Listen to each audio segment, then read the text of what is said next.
जय श्री राम मेरे प्यारो, मैं रितिक बघेल स्वागत करता हूं आप सबका आपके यूट्यूब चैनल बघेल क्लासेस पर। और आज की वीडियो में बात करेंगे हम एमपी बोर्ड क्लास 10th के सोशल साइंस के मेन एग्जामिनेशन के सॉल्यूशन के बारे में। जी हाँ मेरे प्यारो, सबसे पहले चलते हैं हम हमारे फर्स्ट क्वेश्चन पे, जो कि हमारा सही विकल्प चुनकर लिखिए, यानी कि चूज द करेक्ट ऑप्शन।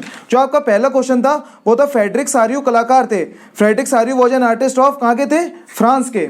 अब चलते हैं हम दूसरे क्वेश्चन की ओर, जो कि हमारा प्रथम विश्व युद्ध आरंभ हुआ। तो the first world war began, ये तो आप सबको पता होना चाहिए, 1914 में फर्स्ट वर्ल्ड वॉर बिगेन हुआ था। तीसरा है हमारा मुंबई में प्रथम कपड़ा मिल स्थापित हुई। The first textile mill set up in Mumbai 1854 में हुई थी, आपको पता होना चाहिए। प्रोजेक्ट टाइगर योजना प्रारंभ हुई। प्रोजेक्ट टाइगर योजना लॉन्च कब करी थी? 1973 में। जी है मेरे प्यारो, नेक्स्ट की तरफ चलते हैं। तो नेक्स्ट है हमारा an industry which uses limestone as a raw material cement. ये बहुत काफ़ी इंपॉर्टेंट था, बहुत ही सिंपल आया, आपको घबराने की कोई बात नहीं है, बहुत ही ईजी, आप सभी के सही जा रहे होंगे। बहुजन समाज पार्टी के संस्थापक थे। बीएसपी के फाउंडर कौन थे? हमारे काशीराम जी थे। तो अब चलते हैं हमारे सेकंड क्वेश्चन की ओर, जो कि हमारा फिल इन द ब्लैंक्स रिक्त स्थान। फ्रांसीसी कलाकार फ्रेडरिक सारियू ने डैश चित्रों की एक संकलन बनाई। कितने इमेजेस की उन्होंने पेंटिंग बनाई थी? तो French artist Frederic Sorrieu prepared a series of four paintings बनाई थी। नेक्स्ट है हमारा श्रीलंका में गृह युद्ध की समाप्ति वर्ष किस साल में हुई थी? In Sri Lanka the civil war ended in year 2009 यानी 2009 में हुई थी। नेपाल की राजधानी, ये तो बहुत सिंपल है, काठमांडू, हम बचपन से याद कर रहे हैं। एक प्रजातांत्रिक सरकार के प्रति उत्तरदायी होती है। तो डेमोक्रेटिक गवर्नमेंट किस पे लायबल होती है? जनता पे, क्योंकि हम चूज करते हैं हमारा नेता कौन होगा, वो कौन डिपेंड करती है, हम ही सब उसको चूज करते हैं चुनाव में। नेक्स्ट चलते हैं हमारा जो है हमारा फ्लप्स communalism is the major obstacle in the way of. सांप्रदायिकता के मार्ग में एक मुख्य बाधा है राष्ट्रीय एकता एवं विकास, यानी कि नेशनल इंटीग्रेशन एंड डेवलपमेंट। अगला चलते हैं, भारत में सर्वाधिक साक्षर वाला राज्य केरल है। ये तो हमारे जीके में पूछा जाता है, बहुत ही सिंपल था। मोस्ट लिटरेट स्टेट इंडिया, कोई भी बता देगा केरला, बहुत ही सिंपल चल रहा है अभी तक तो पेपर। नेक्स्ट है हमारा भारत में डैश अनुपात में श्रमिक असंगठित क्षेत्रों में काम कर रहे हैं। A dash proportion of labours India are working in organised sector. या तो आप 70% लिख के आए होगे या 1/7 भी आप लिख के आए होगे, दोनों आपके सही हैं। अब चलते हैं हमारे नेक्स्ट क्वेश्चन थर्ड की ओर, जो कि हमारी सही जोड़ी। पहला है वंदे मातरम, जो आपको पता है, बचपन से पढ़ रहे हैं। वंदे मातरम हमारे बंकिम चंद्र चट्टोपाध्याय ने लिखा था। हिंदू स्वराज का हमको बोला था महात्मा गांधी जी ने। गुलामगिरी जो कि थे, गुलामगिरी किसने बोला? वो जो थे हमारे ज्योतिबा फुले। प्रेस कानून की पुनर्समीक्षा किसने की थी भैया? प्रेस कानून की गवर्नर जनरल बेंटिक ने।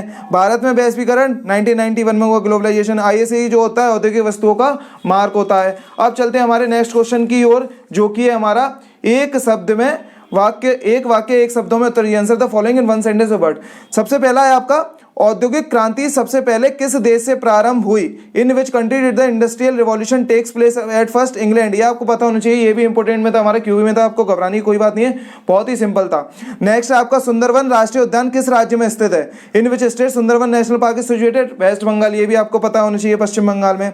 नेक्स्ट है आपका बांधों को आधुनिक भारत के मंदिर किसने कहा था? Who said that dams are the temples of modern India? जो हमारे पंडित जवाहरलाल नेहरू जी ने बोला था। तो नेक्स्ट चलते हैं, नेक्स्ट है आपका भारत की दो खाद्यान्न फसलों के नाम लिखिए। Right the names of 2 food crops of India. चावल, गेहूं, राइस, व्हीट। आप और भी लिख सकते थे, मेज, है ना, ये सब कुछ लिख सकते थे, आपके सही जाएंगे, 2 नाम लिखने थे केवल आपको।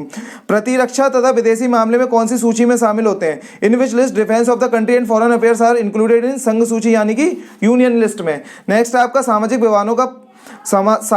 विभाजनों का प्रमुख आधार क्या है? व्हाट इज द मेजर वेस ऑफ सोशल डिफरेंसेस? वर्ग विभाजन। आप उसको इंग्लिश में कास्ट या वर्थ आप कुछ भी लिख के आ सकते हैं, लैंग्वेज के बेस पे, वर्ग के बेस पे, जन्म के बेस पे, है ना। तो नेक्स्ट था आपका भारत में केंद्रीय सरकार की तरफ से करेंसी नोट कौन जारी करता है? Who issues currency notes on behalf of central government in India? RBI, reserve bank of India. ये आपको पता है, तो नोटों पे हमारे लिखा रहता है। अब चलते हैं हम ट्रू और फॉल्स की तरफ। पहला, उत्पत्ति के आधार पर जैव अजैव संसाधन on basis of origin resources are biotic and abiotic. ये आपको पता होना चाहिए, ट्रू। भूमि एक असमित land is an unlimited resource, गलत, ये आपका गलत है। एंथ्रेसाइट एक सर्वोत्तम कोयला है। Anthracite is the best quality coal, बिल्कुल सही है। बंदरगाह जल एवं थल के मिलन स्थल होते हैं। Sea ports are the places that link the land with water, बिल्कुल सही है। यूरोपियन संघ का मुख्यालय ब्रुसेल्स है। Brussels is the headquarter of European, यहाँ ये बेल्जियम में स्थित है, बिल्कुल सही है, ये भी आपका।